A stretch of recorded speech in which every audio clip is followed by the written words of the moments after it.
ইমানের পথে অবিচল থেকে আমার মরণ যেন হয়। আমরা ইমানের পথে মৃত্যু চাই কি চাই না? যদি চাই সবাই কষ্ট করে আমার সঙ্গে বলবেন, ইমানের পথে অবিচল থেকে আমার মরণ যেন। সবাই একসঙ্গে, ইমানের পথে অবিচল থেকে আমার মরণ যেন তোমারই কাছে নিয়তি আমার। ও গো রহিম রহমান, ইমানের পথে অবিচল থেকে আমার মরণ যেন।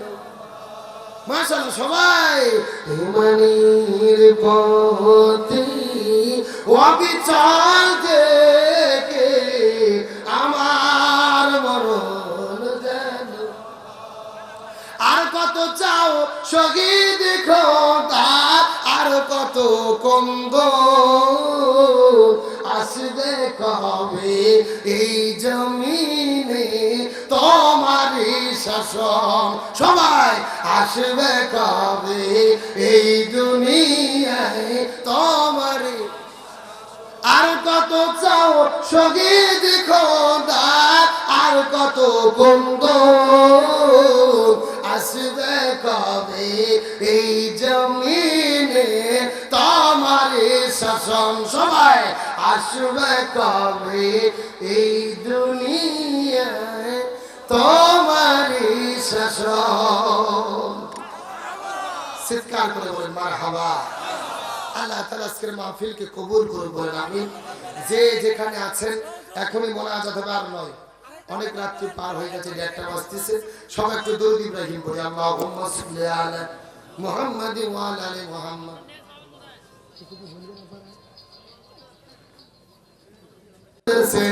মাহফিলে দিয়ে যাবেন, তাতে সমান সমান তোমরা সওয়াব পাবেন। কথা বলেন ঠিক কি না? এই জন্য মা বোনদের মধ্যে চলে যাচ্ছে, আমার মায়েরা বোনেরা স্বামীর পকেট মেরে যে টাকাগুলো নিয়ে যাচ্ছেন, দয়া করে ফেরত নিয়ে যাবেন না, মাদ্রাসার জন্য দিয়ে দেন। আর সবাই জিকির করেন লা ইলাহা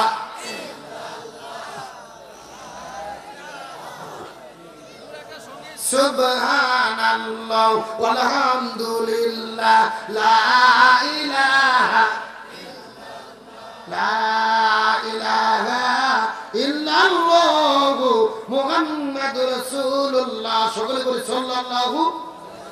জনাব মেহেরবানি করে আলোচনা শেষ করেন। কেন লোক উঠতেছে না? আপনাদের সমস্যা কি? এই স্লিপ তো আপনাকে আরো 30 মিনিট আগে দিছে না? কোন পাগল দিছিল এই স্লিপ আপনাকে? আবেগে চলে না, আবেগে। এরা উঠে দেবে রাত 11টায়, আবার ওয়াজ শুরু না হতে বলতে শেষ করো।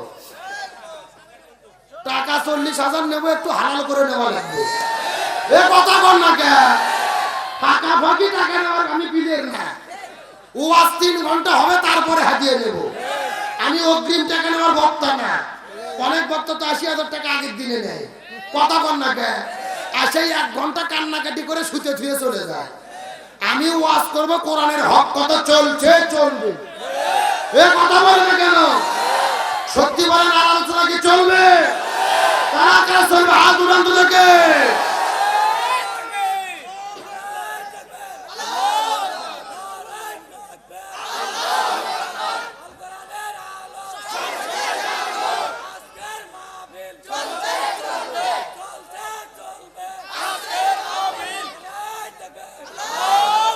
আলহামদুলিল্লাহ বলেন।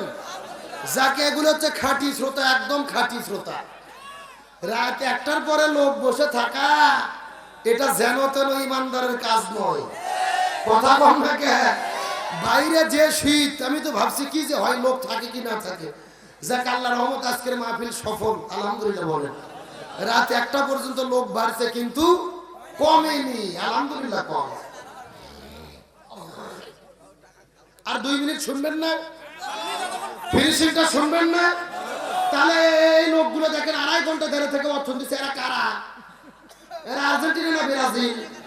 এ ভাই একটু দু পায়ে হাত অনুরোধ করে বলি, ভাই বসেন তো দেখি, 2 মিনিট একটু বসেন। এই বসেন বসেন।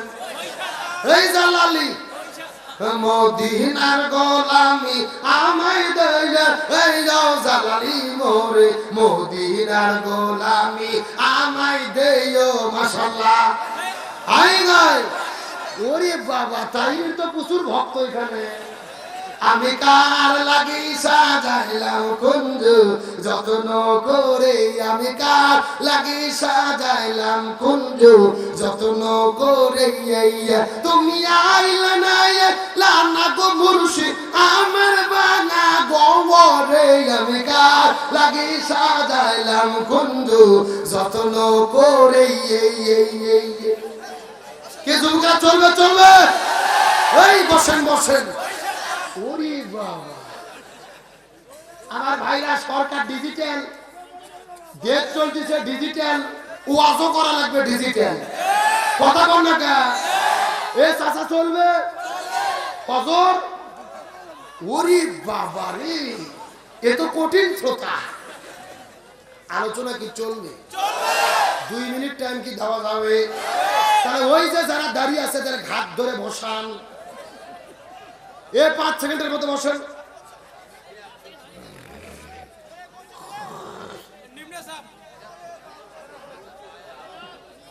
সবাই বসে গেছে, আলহামদুলিল্লাহ বলেন।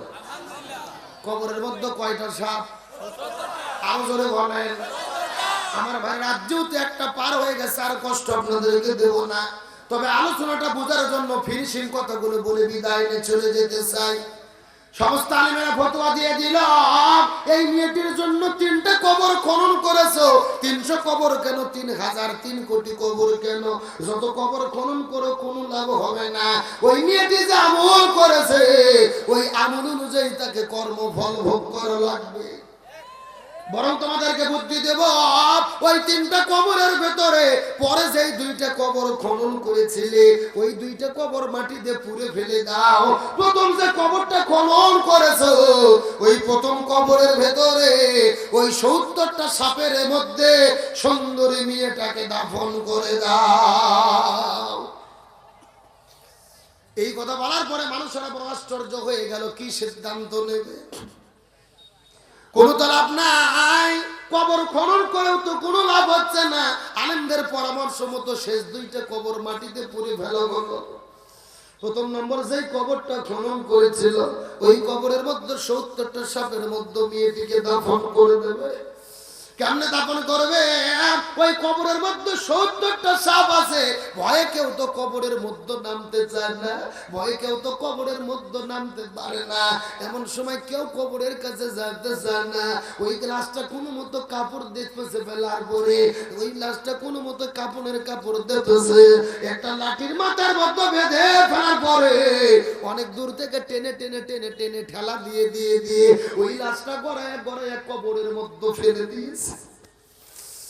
লাশটা ঠেলে দিয়ে কবরের মধ্যে ফেলে দেওয়ার পরে অনেক দূর থেকে বাঁশ আর মাটি দিয়ে কোনো মতো লাশটা দাফন করে দেওয়ার পরে হাজার হাজার মানুষেরা বাড়িতে ফিরে চলে যায় না।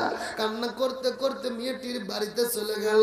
ওই মেয়েটির বাড়িতে যাওয়ার পরে জিজ্ঞেস করে বলে, মেয়েটির বাবাকে সত্য করে বলেন তো, আপনার মেয়ে কি ভালো কাজ করেছে, আপনার মেয়ে কি খারাপ কাজ করেছে, যেই কাজ করার কারণে কবরের মধ্যে সাপ আসলো, বলেন তো দেখি। এমন সময় তার বাবা ডাকতে বলে, আমি মিথ্যা কথা বলবো না, আমি সত্য কথা বলবো। আমার মেয়েটি খুবই ভালো ছিল, 5 ওয়াক্ত নামাজ পড়তো, রমজান মাসে রোজা রাখতো, যাকাত দিত, সব আমল ভালো ছিল। কিন্তু আমি বড় হতভাগা বাবা, আমি বারবার চেষ্টা করেছি, কিন্তু আমার মেয়েটিকে পর্দা করাইতে পারি না।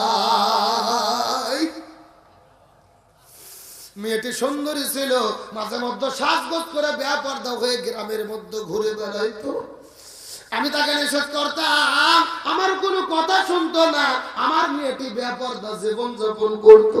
এখান থেকে কি বোঝা গেল, এ পঞ্চগড়ের মুসলমান, আপনার বউ যদিও ভালো হয়, আপনার মেয়ে যদিও ভালো হয়, 5 ওয়াক্ত নামাজ পড়ে, রমজান মাসে রোজা রাখে, হজ করে, যাকাত দেয়, স্বামীরও খেদমত করে, কিন্তু যদি পর্দা না করে, তাদের কবরের ভেতরেও এইরকম আযাবের সাপ আসতে পারে কি পারে না।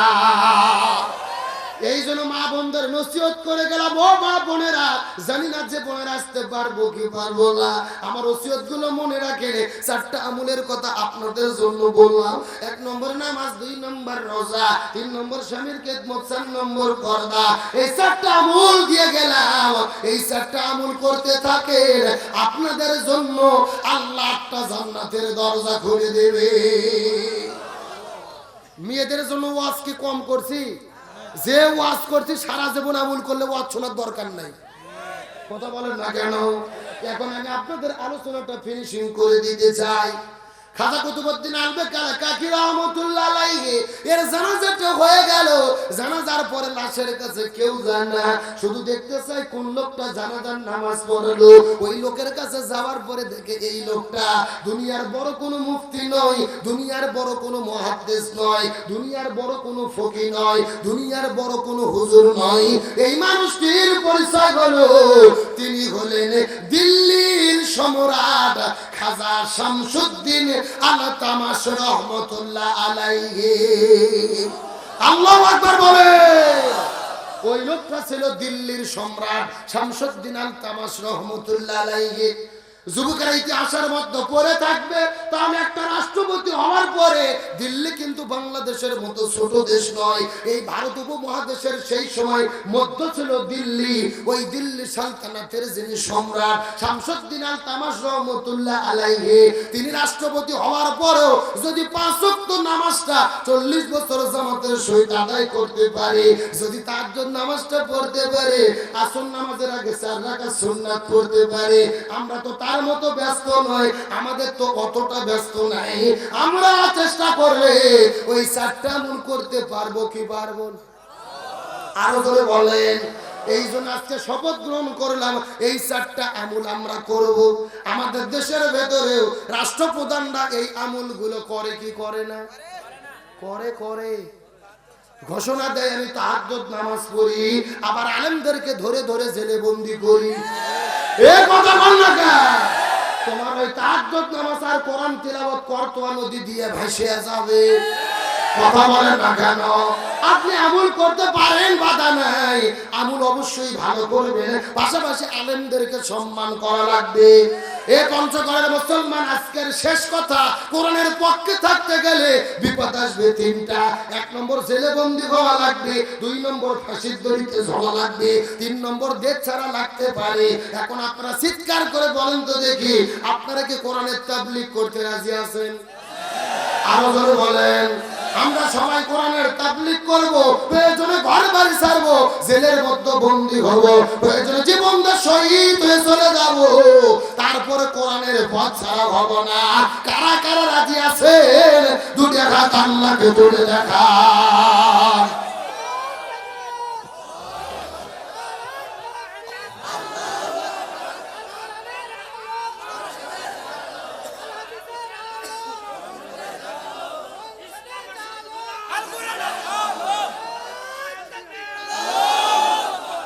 ইমানের পথে অবিচল থেকে আমার মরণ যেন হয়। আমরা ইমানের পথে মৃত্যু চাই কি চাই না? যদি চাই, সবাই কষ্ট করে আমার সঙ্গে বলবেন, ইমানের পথে অবিচল থেকে আমার মরণ জানো। সবাই একসঙ্গে, ইমানের পথে অবিচল থেকে আমার মরণ জানো। তোমারই কাছে নিয়তি আমার, ও গো রোগী রোগ মা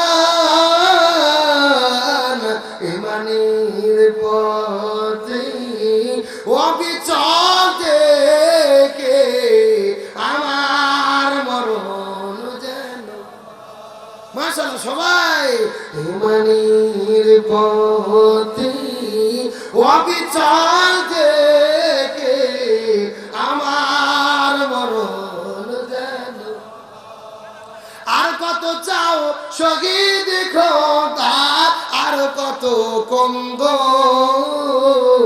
আসবে কবে এই জমিনে তোমারই শাসন সবাই আসবে কবে এই দুনিয়ায় তোমারই আর কত চাও শহীদ খোদা আর কত কন্দ